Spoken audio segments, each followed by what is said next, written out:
Olá, meus queridos alunos do oitavo ano, tudo bem com vocês? Meu nome é Ives Fernando, eu sou professor de ciências e hoje nós iremos começar mais uma aula do EducaPé. A aula de hoje é a de número 23. Iremos falar sobre as fases da Lua e um pouco sobre as marés. Quando se fala de fases da Lua, a gente tem que lembrar que quando somos crianças, é comum olharmos para o céu noturno e achar que a Lua está nos seguindo. Assim como a Terra, o satélite natural está constantemente girando em torno do Sol. O movimento acontece de forma paralela ao movimento que a Lua também faz em torno da Terra, chamada de revolução. Este, por sua vez, se completa em torno de 28 dias e compreende o que conhecemos por ciclo lunar. É durante o ciclo lunar que a Lua vai se apresentando de maneira diferente a cada dia para os observadores da Terra.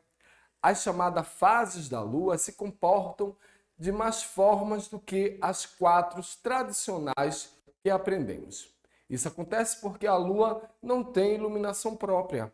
A luz branca que vemos em sua superfície é nada mais do que um reflexo da luz do Sol. Vamos pensar. Se a Lua está virada para um determinado lado do Sol, apenas esse lado receberá a sua luz e, portanto, se tornará visível para a Terra. A posição que recebe a luz do Sol ela vai mudando de lugar e o formato da Lua vai se transformando para os observadores. Assim podemos dizer que a Lua ela passa por 8 fases. A primeira é a Lua Nova. É o momento que não se vê a Lua no céu. Nesse período aí, apenas a face que não é voltada para a Terra recebe a luz solar. E por esse motivo não a enxergamos no céu. A segunda é a lua crescente. A lua ela começa a aparecer no céu. A lua não tem cantos e por isso ela começa a se apresentar em um formato côncavo. Forma-se como se fosse ali um sorriso no céu. Já o quarto crescente ocorre quando o ângulo da Terra, ou seja, Lua e Sol, é aproximadamente reto, de modo que vemos apenas cerca da metade do disco lunar, no período em que a parte iluminada está em crescimento. A crescente gibosa, essa fase aí é um momento de transição entre o quarto crescente e a lua cheia. O período ele é marcado por parecer quase completo. É quando a lua está quase lá.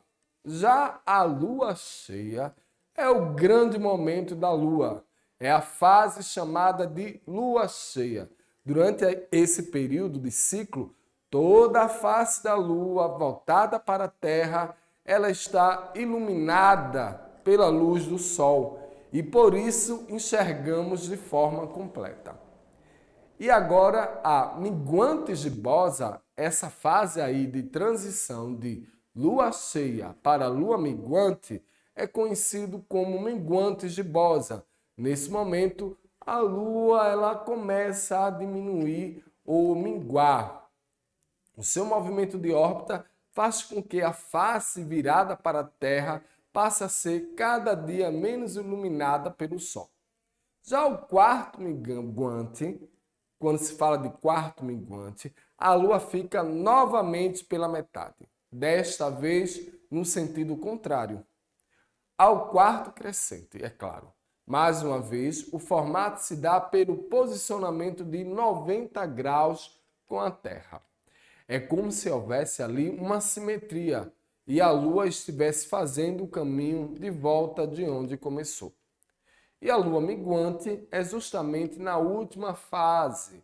A lua ela vai se despedindo em um formato côncavo, contrário ao sentido da lua nova.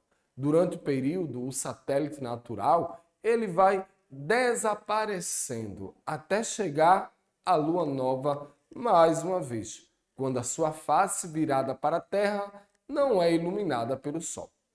E se tratando das marés, é só passar ali o dia, quando se fala de marés, ou seja, ali na praia, fazendo um grande buraco ou um castelo de areia. E aí você vai perceber aí o fenômeno das marés. Ou seja, foi virar as costas e o mar subitamente invadiu o seu grande empreendimento. Ao longo do litoral terrestre, banhado pelos grandes oceanos, as águas do mar periodicamente oscilam acima e abaixo de uma altura média. E estes grandes movimentos de massas líquidas, ou seja, essas massas aí que são líquidas, designa-se pelo nome de marés. As marés constituem um fenômeno resultante da atração gravitacional exercida pela Lua na Terra e, em menor escala, da atração gravitacional exercida pelo Sol na Terra. Aí a gente tem justamente essa imagem que está aí na telinha para vocês, justamente mostrando essa atração gravitacional da Lua entre a maré baixa, a maré alta, quando temos as correntes e as marés oceânicas, ou seja, a força gravitacional da Lua sendo exercida na Terra e a força gravitacional do Sol sendo exercida também na Terra, que vai oscilar aí a questão das marés. A Lua, no caso, ela vai atrair os corpos em sua direção. Todos os corpos, mas como as águas dos oceanos elas fluem mais livremente, as mudanças ela é mais visível. Quando a Lua e a Terra elas estão aliadas, a Lua exerce uma atração no ponto mais próximo sobre a água do mar. E em um determinado momento, quando se estiver embaixo da Lua, haverá ali o que a gente chama de maré alta. Cerca aí de 6 horas mais tarde, a rotação da Terra terá levado esse ponto a 90 graus da Lua.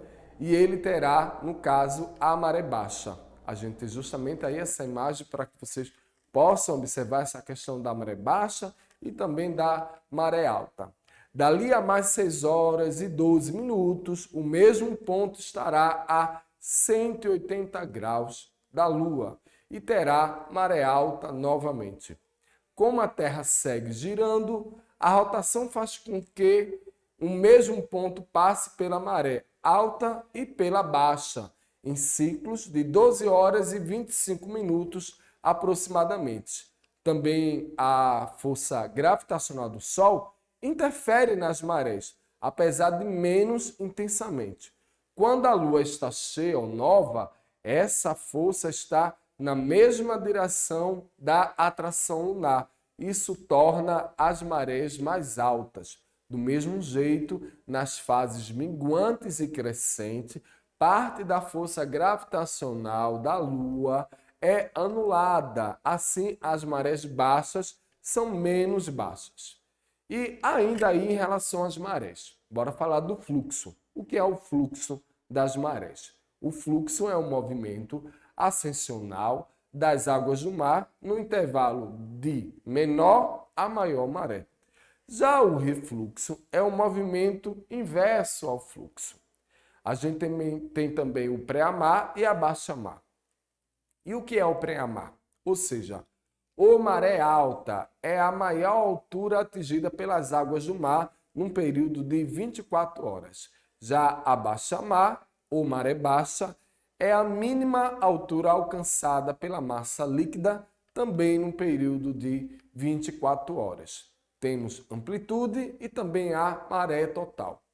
Quando se fala de amplitude, é a diferença entre as alturas de maior a menor maré diária.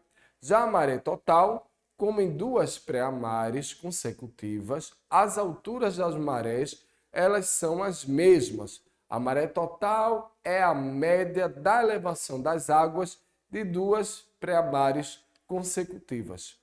Confirmam-se aí que as marés que são mais fortes realizam-se quando a Lua está no seu perigeu. O que é um perigeu?